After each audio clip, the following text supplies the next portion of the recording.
Hey everyone, how's it going? Are we starting? We start?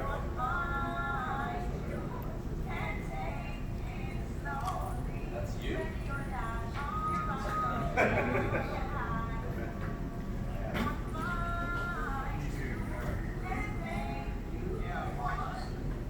Alright, that's enough. Hi everyone. Where's the clicker? Hey Nicole, where's our clicker? Oh, okay, sorry.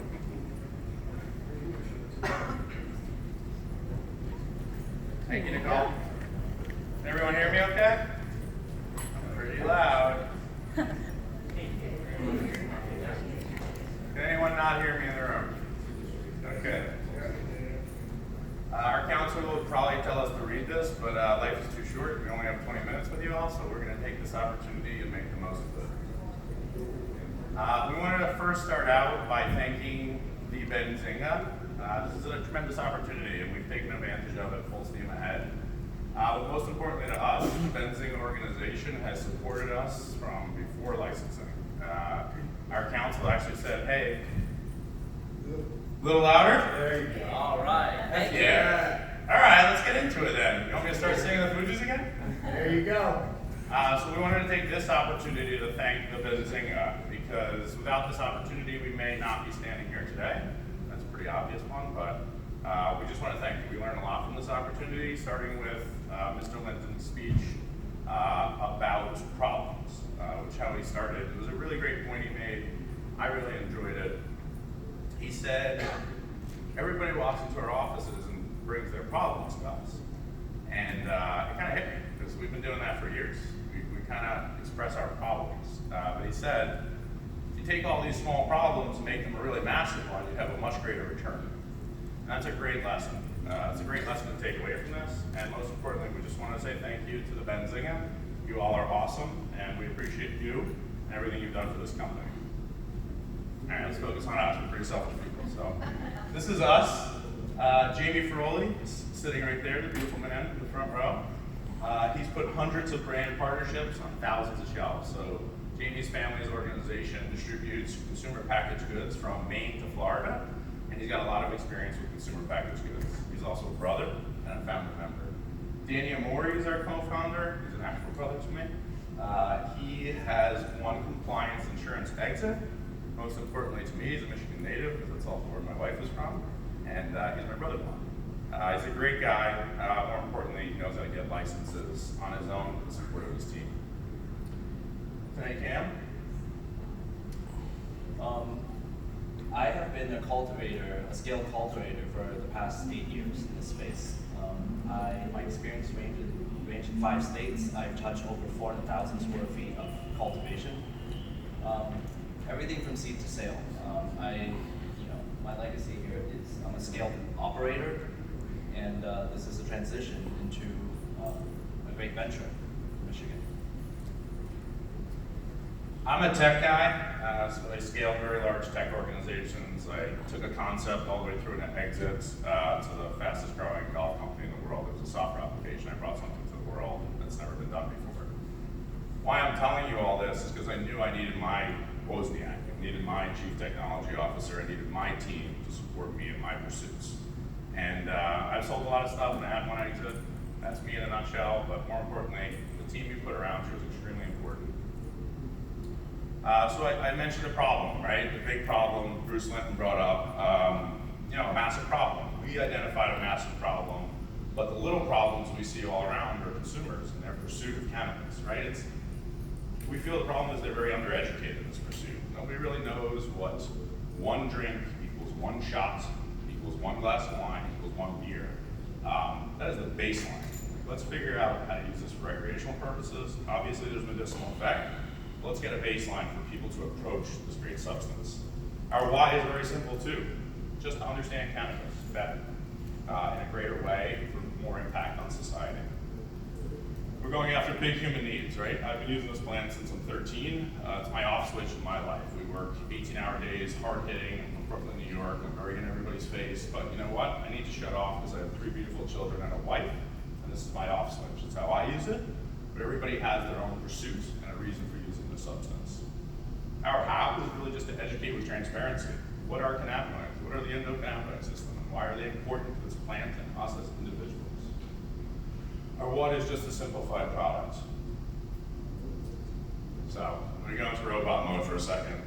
Butter will be a vertically integrated cannabis organization dedicated to bringing superior quality products to market, delivered in a personalized and consistent manner, and as a beloved brand. I probably said that more times taken enough than morning than everybody in this room has probably taken notes. Listen, that was the core. That made me comfortable. And that's how I usually started presentations, but we're comfortable. So we're going to go into our philosophies, our business principles, which we apply to everything. And I'm going to let Tenay join me and start this because it's an opportunity. So we want to take advantage. Okay, so part of our operating philosophy is, less is more. Every day you hear about companies being the biggest, the largest, the best. And the reality of it is that we all can't be the largest and the best.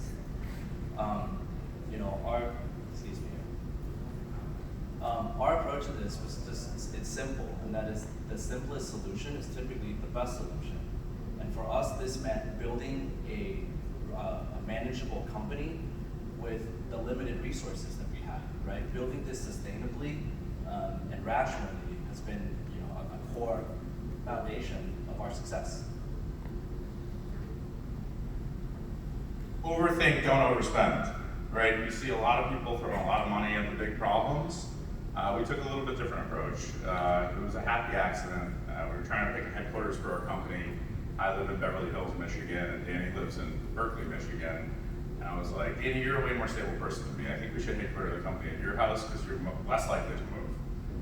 We ended up there, but we really overthought it. Danny was like, there's also a 76% vote rate towards supporting legalized recreational cannabis. And he's like, if anybody's gonna opt in for recreational cannabis, and this was like in 17, the end of 17. And I was like, probably right, Danny. That's a better reason than my happy accident I just described. But what I'm trying to say is we picked this location because we thought it would 3 years ago. Now it has. We live there and we headquartered there, so we got a win full of points in this merit system as a result. What I'm saying is we'll spend $6,000 and a lot of our own time to apply to this. It's a 5 or 6 day. I leave those things to the chief compliance officer, but we overthought it. We positioned our company in the right place versus other people, the pioneers, right? The trailblazers of this industry. We let them go out first and open up dispensaries. We couldn't afford it. That's really the reason why. But honestly, we are lucky. But what is luck today? Well, preparation means opportunity. Exactly. So we are very lucky. I tell everyone I meet I'm the luckiest man on the planet. I have always been lucky, but we also really overthink and we really try to be frugal with our dollars because most of it was Danny's and mine to start, and now it's our investors, and that I care more about our investors' money than I do about my own money. Right? I'm one of those trailblazers, but I know how to be frugal. I don't always operate that way, but that's why Danny keeps me level and honest and approaches these opportunities with the right rationale and logic. All right. The next piece to our company that's key is coachability. Maintaining coachability has been a huge part of our success. We would not be here today if we hadn't taken the advice we've been given. And a lot of that was simply trying to, this advice that we got ranged from the structure of our raise to the structure of our company. We've gotten so many advice, and a lot of it was trying to figure out what of it wasn't so relevant to us, right? There have been many successful people in this space before us, and learning the components and the functionality of what made those entities successful has been pivotal. And just to follow on with Tenay's words, right, we needed to change. We all needed to change. I was an individual contributor most of my career, selling. I had to step up and be a leader. And I had to change. So I took coaching from not just executive coaches and very senior executive people, but my team, most importantly, because they care about me most likely more than anyone else other than my family, because they are family. And that's the family we built, the four of us, right? Stack the deck and trust your team. We have to trust each other. We have to be able to apply these same principles and logic and rationale to everything we do as a company, because we can't F up. Like, we just can't. There's cheap mistakes, is what I call them in our company, right? We made a lot of them, but we've learned from those cheap mistakes. But when we are a multi-state operation, should that make sense at the right point in time, we can't make those same mistakes we did as juniors. We're graduating to, more coached, more logical, more rational leaders in the space. We want to be thought leaders. We think we can. But most importantly, we have the right team operating with the right principles. And that's why we wanted to kind of go into all this. We're at 10 minutes, so let's move. Right, our why, how, what, all aligned to this massive problem in the industry. People are undereducated in their pursuit. So the assets we're going to focus on now, we're kind of transition from philosophies and business principles and logic to what we're doing as a company, starting in the great city of Flint, Michigan. Welcome, grab a seat. Yeah! All right, guys, this is a photo of a previous project that I was a part of, just another grow room. You can see a lot if you've seen rooms and plants. This room, how many strains do you think are in this room? Anybody? Raise your hand, how many strains? 75, what do you think we are? Jesus. Yeah, that's pretty good. Okay, it's 17. Most people only think there's one or two strains in here. This just simply shows canopy management and scale farming. Next slide, please. Let me take this one. Just one thing I want to say on this, going back to our principles, right? We overthought, we didn't overspend. We all traveled around Michigan looking for really consistent, really solid power supplies. We stumbled on a facility. It was an awesome story because we had looked at probably 100 buildings at the point. We walked into this 42,000 square footer in Flint, Michigan, across the street from the substation. We walk in the front door of this dilapidated building, and right there on the wall says butter nut and butter cup. For some reason, the butter and the nut and the butter and the cup were separated, but long story short, butter saw its first home, and we overthought. We didn't overspend. We looked for a consistent power supply based on his experience in other states that didn't have it, and we looked for a great building, great power, and great bones, so that this artist, this chef, can create the kitchen of his choice, designed based on SOPs, not based on square feet, but backing into a process.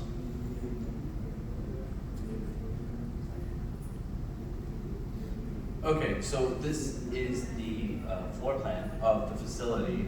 If you've seen floor plans, it's just a bunch of mumbo jumbo. And what's important here, it's a 40,000 square foot shell. 20,000 of that is flower canopy alone. There are 600 flowering lights. The unique thing about Michigan is that we have plant counters. So the facility is filled with 1,000-watt HPS light for flower. Vegetative state will be double stacked, 2-tier LEDs. The gist of this production is that it will produce about 600 pounds a month, or 6,000 pounds a year.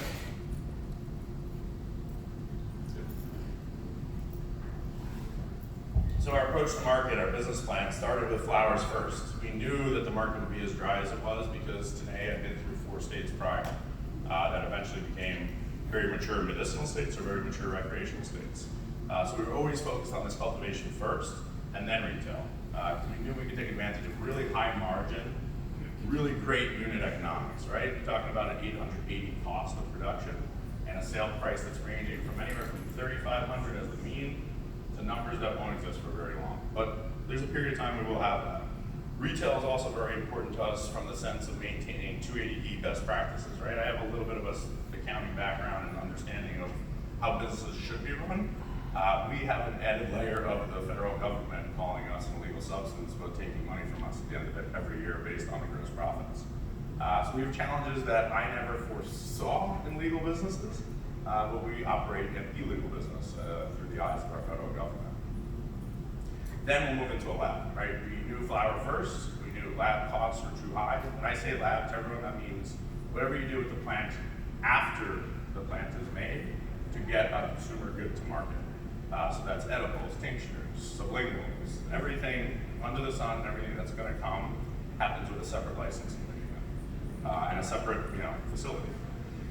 And then launching products, right? We were coming out of the gate with flower first, pre-rolls, really great West Coast bud that we've been curating for over a year and a half because of today's expertise, but more importantly, how prepared we needed to be walking into this facility. And all the while, by having a vertical operation, the overused word in this industry, we have a front to back operation. We can produce the product, we can manufacture it, and then we can sell it direct to our consumers, even as much as getting direct to home through our dispensary license, which we will have later this year, also comes with a delivery license should they approve you for it. So there's a lot of ways to go to market. We chose to do it rationally, logically, and based on how much money we can make to support our business for the long run. And then we will have our first butter provisioning store. This is a beautiful rendering that we're working with a great group out of Michigan to build and develop. And this is what it will look like, sort of. The opportunity, why are you all here? Probably to find an opportunity, we are too. We found a great one in the state of Michigan. There are 7 million people over the age of 21. That's our eligible consumer base legally. And they're calling December 1st of 19 to December 1st of 2020 a $1.7 billion market. I believe that there's a $3 to $4 billion market over the next 4 years based on what I've seen in Colorado, California, and Nevada. And I believe in macroeconomics. This is a consumer packaged good. And whoever creates the best product with the best approach to market, not the biggest and the best company, but a logical way to deliver their goods, consumer packaged goods to their consumers. Wow, that sounds a lot better. Should have been doing this from the beginning. We have early mover advantage. We're locals, we're natives, we all live there, and we have a highly limited license footprint to attain, and we've done a really great job. Danny has led a fearless competitive application process to achieve these licenses. We only have a couple minutes left for Q&A, so I wanted to cut right to it. We're in the middle of our $21 million first tranche of capital to go vertical. We're currently in a $3.5 million ask based on an $18 million value. Our raise has been a little interesting. We assigned a value to a convertible debt instrument, and that was based on our first raise, which we quickly raised $1 million. We assigned a $15 million value, and now our original investors, pre-licensing, have increased their value of in our capital accounts legally up to $18 million. And they really enjoyed the capital account increase, so we've structured the rest of our raise to a value, even though it's based on convertible debt. Our trajectory is pretty great. We were one of the first companies to submit to actually get our state license. I left a career in technology first. Tenay joined, Jamie jumped on, Danny sold his business, I sold the business. We closed our first round of funding May 22nd. We got completely licensed July 9th. It says July 9th. Our actual license says July 30th because it was conditional based on a tweak to a fence. The city of Flint has been very receiving though of our opportunity. And we are seeking $10 million in total to get to 21. It's a lowercase a round, 3.5 million. We have 3.2 in and committed towards that to get us to revenue by the end of the year. Thank you, everyone here, for listening to us and taking this opportunity with us. I'd love to hear what you're thinking and what we can answer. I'd like to invite Jamie and Danny on stage now, our Chief Compliance Officer and our Head of Strategic Alliances, along with Tenay Kham and myself, Christopher Paul Klamkin. Hit us. Who's got a question? Try. I played the Fuji's. Ready or not? This morning was pretty good, right? Okay. Well, let's be generous to our compadres and get off the stage. We have a booth in the corner. Please come visit us if you want to seek opportunities with us. Thank you.